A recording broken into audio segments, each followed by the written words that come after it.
जब भीष्म पितामह ने तैयार किए सोने के 5 दिव्य अमोघ बाण, जिनसे करना चाहते थे पांडवों का वध, लेकिन दुर्योधन की एक गलती ने पलट दिया महाभारत का पूरा इतिहास। नमस्कार दोस्तों, अध्यात्म सागर में आपका स्वागत है। दोस्तों, महाभारत में पांडवों के साथ श्री कृष्ण थे, इसलिए पांडवों की शक्ति कौरवों से कहीं ज्यादा बढ़ गई थी। कुरुक्षेत्र की रणभूमि पर श्री कृष्ण ने प्रत्यक्ष रूप से शस्त्र नहीं उठाए, लेकिन अर्जुन का सारथी बनकर श्री कृष्ण युद्ध भूमि में अर्जुन का मार्गदर्शन करते रहे। दूसरी तरफ कौरवों के साथ श्री कृष्ण की नारायणी सेना थी। भीष्म जैसे और भी कई योद्धा कौरवों को शक्तिशाली बनाने के लिए काफी थे, लेकिन अक्सर मन में यह सवाल उठता है कि जो भीष्म हजारों योद्धाओं पर अकेले भारी थे, तो पांडवों के सामने उनका बल आधा कैसे रह गया। क्या भीष्म ने जानबूझकर अपनी पूरी शक्ति लगाकर पांडवों का अंत नहीं किया, या फिर कैसा कौन सा कारण था जिसकी वजह भीष्म पांडवों का वध नहीं कर सके। महाभारत में इससे जुड़ी एक अनसुनी कहानी मिलती है। महाभारत की इस कहानी के अनुसार दुर्योधन की एक गलती की वजह से महाभारत का पूरा खेल पलट गया था। तो आइए जानते हैं महाभारत की वह कहानी। बस आप वीडियो में आखिर तक बने रहें। दोस्तों, बात उस समय की है जब महाभारत का युद्ध चल रहा था। कौरवों के प्रधान सेनापति भीष्म 10 दिनों तक पांडव सेना पर भारी पड़े थे। भीष्म इतने निपुण योद्धा थे कि एक ही दिन में हजारों सैनिकों को मौत के घाट उतार दिया करते थे। लेकिन दुर्योधन भीष्म पितामह से खुश नहीं था, क्योंकि कहीं ना कहीं उसे ऐसा लगता था कि भीष्म जानबूझकर पांडवों का साथ देते हैं और उन्हें मारना नहीं चाहते। यही सोचकर दुर्योधन को भीष्म से सीधे बात करने का विचार आया और वह भीष्म पितामह के शिविर में पहुंचा। दुर्योधन भीष्म पितामह के पास पहुंचा तो भीष्म चिंतनशील होकर शिविर में बैठे थे। यूं आधी रात को दुर्योधन को अपने शिविर में प्रवेश करता देख भीष्म हैरान हुए। उन्होंने दुर्योधन से शिविर में आने का कारण पूछा तो दुर्योधन ने गुस्से में कहा, पितामह, आपके अन्याय के कारण मैं आधी रात को आपके शिविर में आने के लिए विवश हुआ हूँ। आप अगर पूरी कर्तव्य निष्ठा के साथ पांडवों के साथ युद्ध करते तो शायद मुझे यहाँ नहीं आना पड़ता।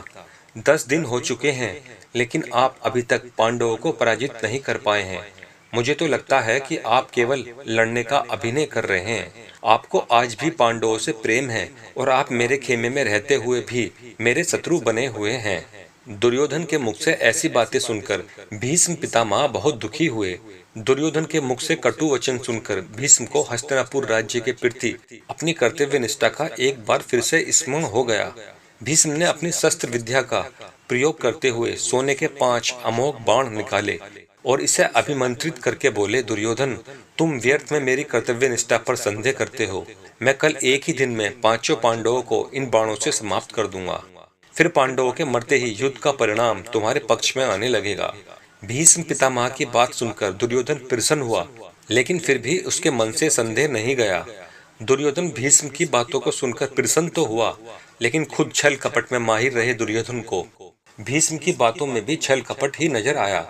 दुर्योधन ने भीष्म से कहा, पितामह, आपकी योजना बहुत अच्छी है, लेकिन फिर भी संदेह हो रहा है कि आप कहीं फिर से पांडवों के प्रति प्रेम और भावनाओं में आकर अपने कर्तव्य से विमुख न हो जाओ। मुझे संदेह है कि युद्ध के अंतिम पलों में जब आपके पास पांडवों को मारने का पूरा अवसर होगा, तो आप अपने बाणों को रोक सकते हो। इसलिए आप ये बाण मुझे दे दो। मैं युद्ध भूमि पर आपको ये 5 बाण लौटा दूंगा। तब आप मेरे सामने पांडवों का वध कर देना। दुर्योधन की बात सुनकर भीष्म ने 5 अभिमंत्रित बाण दुर्योधन को दे दिए। दुर्योधन अपनी जीत पर बहुत खुश था, लेकिन उसे नहीं पता था कि आगे जाकर यही भूल उस पर कितनी भारी पड़ने वाली है। दोस्तों, भगवान श्री कृष्ण भीष्म के सोने के बाण के रहस्य को जानते थे। भीष्म के शिविर के पास पहरा दे रहे एक गुप्तचर ने भी श्री कृष्ण को आकर इस बात की सूचना दी। इस बात को सुनकर श्री कृष्ण तुरंत ही अर्जुन के शिविर में पहुंचे और उसे पूरी घटना बताई।